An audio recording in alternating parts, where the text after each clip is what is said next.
வாழ்க வளமுடன். வாழ்க வளமுடன். வேதாத்ரி மகரிஷியுடைய வாழ்க்கையில் எடுத்துக்கிட்டோம்னா, நிறைய விஷயங்கள் பார்த்தோன்னா ரொம்ப எளிமையா சொல்லியிருக்கிறாங்க அப்படிங்கிறது, நம்ம அவர் கூட இருந்த காலத்துல நிறைய விஷயங்கள அவர் எப்படி நடந்துக்கிறாரு அப்படிங்கிற ஒரு இத அனுபவிச்சிருக்கோம். அனுபவிச்சதுல பார்க்கும்பொழுது அவரு நிறைய விஷயங்கள தெரிஞ்சிருந்தாலும் கூட தெரியாத மாரியே இருந்திருக்கிறாரு. எப்போதும் பார்த்தா அது பாட்டு பேசாம உட்கார்ந்திருப்பாரு. அப்ப அந்த பேசாம உட்கார்ந்திருக்கிறதுனால என்னதான் அவருக்கு கிடைச்சது அப்படிங்கிறது அடிக்கடி எனக்குள்ளார ஒரு ஒரு கேள்வியாவே இருந்துட்டு இருந்தது. என்னன்னா, பார்க்கறதுக்கு அவர் எதுவுமே தெரியாதவர் மாரி இருக்கிறாரு. ஆனா, ஏதாவது சொல்லணும்னு நினைக்கும்போது, டக்குன்ட்டு அந்த இது கிடைக்கிறது அப்படிங்கிறது, எப்படிதான் இது நடந்தது? அப்படிங்கிறத யோசிச்சு பார்த்தோம்னா அந்த மனம்ங்கிற ஒரு விஷயம் தான் அத வச்சுக்கிட்டு அவர் இவ்வளவுதையும் தனக்குள்ளார அப்படியே வச்சு, அது ஒண்ணுமே இல்லாத அந்த நிலையாக அத வச்சுட்டு எப்போலாம் தேவையோ, அப்ப மட்டும் வெளியில வர்றதுங்கிறத அற்புதமாக அவர் செஞ்சத நினைச்சோம்னா, ஒரு நல்ல இதுவா இருக்கு. அது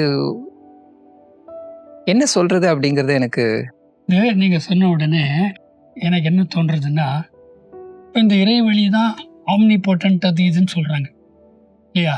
அதை விட பவர்ஃபுல்லா ஒன்றும் கிடையாது, எங்கும் நிறைந்தது, எல்லாவற்றையும் உள்ளடக்கியது அப்படி இப்படின்னு சொல்றாங்க. ஆனா நம்மளுக்கு அது எப்படி இருக்குது? ஒண்ணுமே இல்லாத மாதிரி தான் இருக்கு இல்லையா? கரெக்ட். வெட்ட வெளினா சூன்யம்ங்கிறோம் நம்ம. அது பூரணம். ஆமா, அந்த பூரணத்துக்கு எல்லாமே சூன்யத்துக்கும் நம்மளுக்கு வித்தியாசம் தெரியல. இதுதான் மாயைங்கிறாங்களோ என்னமோ. பூர்ணத்தை பார்த்துட்டு சூன்யம்ங்கிறோம். அதே மாதிரி வேதாத்ரி மகர்ஷியும் பூர்ணமா இருந்திருக்காரு. அவரை சூன்யமா நம்ம லெவல்ல நினைச்சிட்டோம். நம்ம பார்க்கும்போது என்னமோ என்னமோ அப்படின்ட்டு உட்காந்து பொருள் இருக்கு.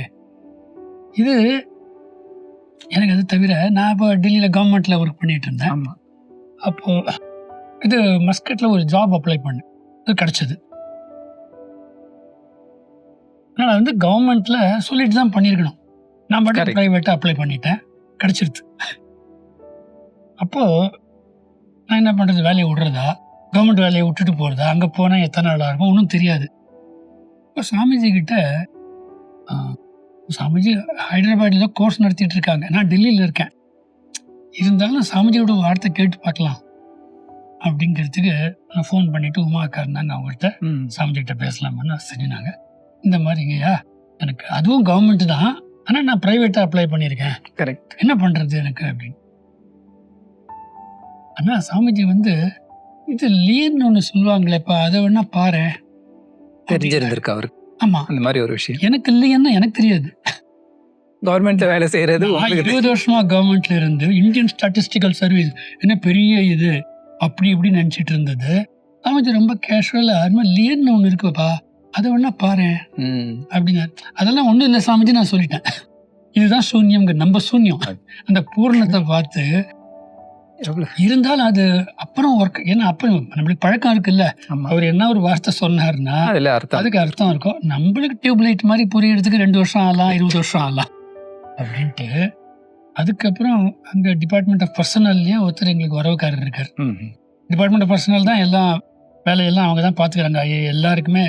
இதெல்லாம் அவருக்கு ஃபோன் பண்ணி, லியன் அப்படிங்கிறாங்களே அப்படின்னா, ஆமாப்பா, அதாவது இந்த கவர்மெண்ட்ல இருந்து இன்னொரு கவர்மெண்ட்டுக்கு போறது, இப்போ இந்த வேலையை தக்க வச்சுக்க முடியும், இதுக்கு பேர் லியன் அப்படிங்கிறாரு.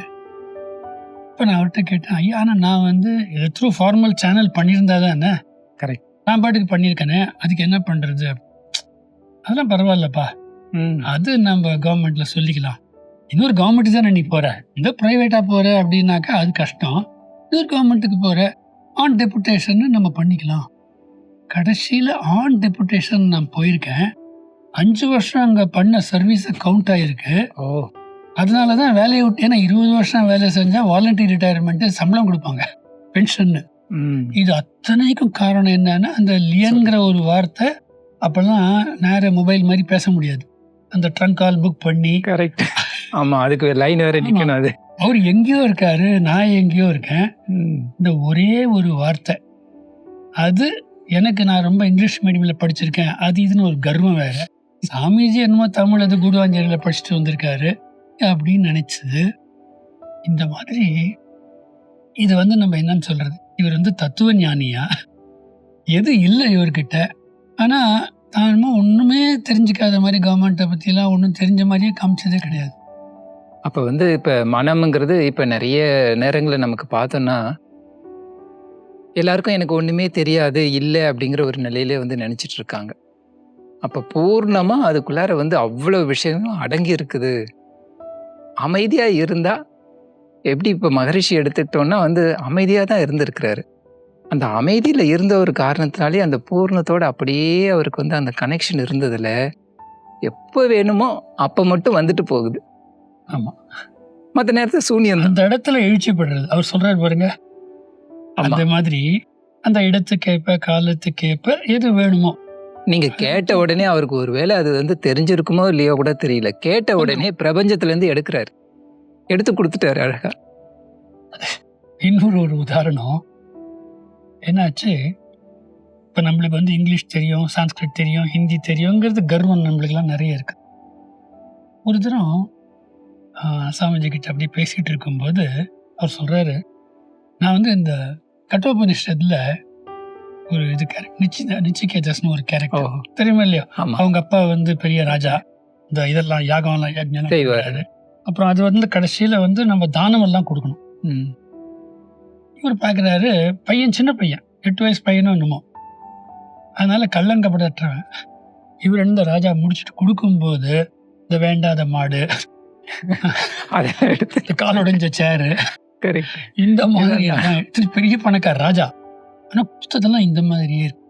அந்த குழந்தைக்கு தாங்கல. அந்த குழந்தை கேட்டது, அப்பா என்ன யாருக்கு கொடுக்க போறீங்க? ஏன்னா இருக்கிறதுக்குள்ள முக்கியமானது பையன்தான். கரெக்ட். இது என்ன யாருக்கு தானம் கொடுக்க போறீங்க அப்படின்னு கேட்கறது. அவர் வந்து சும்மாரு அப்படிங்கிறாரு. 3 வாட்டி அது கேட்குது. ஏன்னா அதான் குழந்தை. ஆமா, திருப்பி திருப்பி அது புரியாது. ஆமா, அதுக்கு தாங்கவே முடியல. அப்புறம் உன்னை யமனுக்கு கொடுக்குறேன் அப்படின்ட்டாரு. யாகம் பண்ணிட்டு தானம் கொடுக்கும் போது அதெல்லாம் பண்ணி ஆனோம். அதனால அவர் அங்க யமனுக்கிட்ட போக வேண்டியதா போச்சு. யம தர்மராஜா இவர் அந்த பையன் அங்க போயிருக்கும் போது அவர் டூர்ல போயிட்டாரு. அவர் யுக்ரைன் அது இது அவருக்கு நிறைய வேலை நம்ம தான் விடுறது இல்லையா கல்வியில. ஸோ அந்த மாதிரி வேலையெல்லாம் ஒரே பிஸி. அதனால 3 நாள் கழிச்சு தான் அவர் வராரு. ஓகே, வந்து பார்த்தா இந்த பையன் 8 வயசு பையன் 3 நாளைக்கு பசி பட்டினியோட வந்திருக்கான். என்னடா அது இந்த மாதிரி பண்ணிட்டுவேன்ட்டு அவருக்கு தாங்கலை. அப்போ அவர் சொல்றாரு, நீ 3 நாள் இருந்ததுனால உனக்கு 3 வரம் தரேன், கேளு. நினைச்சிருப்பாரு 5 நாள் இருந்திருக்கலாம். உடனே அவன் வந்து, எங்க அப்பா இந்த மாதிரிலாம் பண்றாரு, ஆனா அது சரியில்லை, அதனால அதை வந்து ஒன்றும் இது பண்ணிக்கூடாது, அதுக்கு நான் மன்னிப்பு கேட்டுக்கிறேன். அதனால அதை வந்து ஓகே, அவருக்கு அப்பாவுக்காக வந்து இவர் வந்து இது பண்ணார். அந்த மாதிரி இன்னொரு வரம் ஏதோ ஒன்று கேட்குறாரு. அப்புறம் இங்கே ஏதோ ஒரு வரம் கேட்குறாரு, அதெல்லாம் முடியாதுங்கிற. சரி, 3வது வரம், எதை தெரிஞ்சுக்கிட்டா எல்லாமே எனக்கு தெரியுமோ அந்த நாலேஜை நீ கொடு. ஏன்னா யமன் வந்து பெரிய யம தர்மராஜா, எல்லாமே தெரிஞ்ச பர்சன். ஆமாம் அப்படின்னு கேள்விப்பட்டிருக்கோம். எனக்கு வந்து அந்த நாலேஜை கொடு, அந்த அறிவை கொடு, எதை தெரிஞ்சுக்கிட்டா எல்லாமே தெரிய முடியுமோ. ரொம்ப கிளவர் சின்ன பையன், கிளவரை கேட்டான். அப்பா அவர் சொன்னாரு அப்படின்னு போறது கதை சரியா, ஆனா பதில் சரியா சொல்லல அவர். எந்த அறிவு அதுங்கிறதுக்கு சொல்லல, அது வந்து கிளியரா அதுல போடல ஒன்றும் அப்படின்னு விட்டுட்டாங்க. அது மர்ம கதை மாதிரி. இப்ப சாமிஜி ஒரு கவிதை நம்மளுக்கு படித்து எழுதியிருக்காரு இல்லையா, எந்த ஒன்றை அறிந்திடில் இறைவன் முதல் உயிர் வரை எல்லாவற்றையும் உணர்த்துமோ அதுவே காந்தமாம்.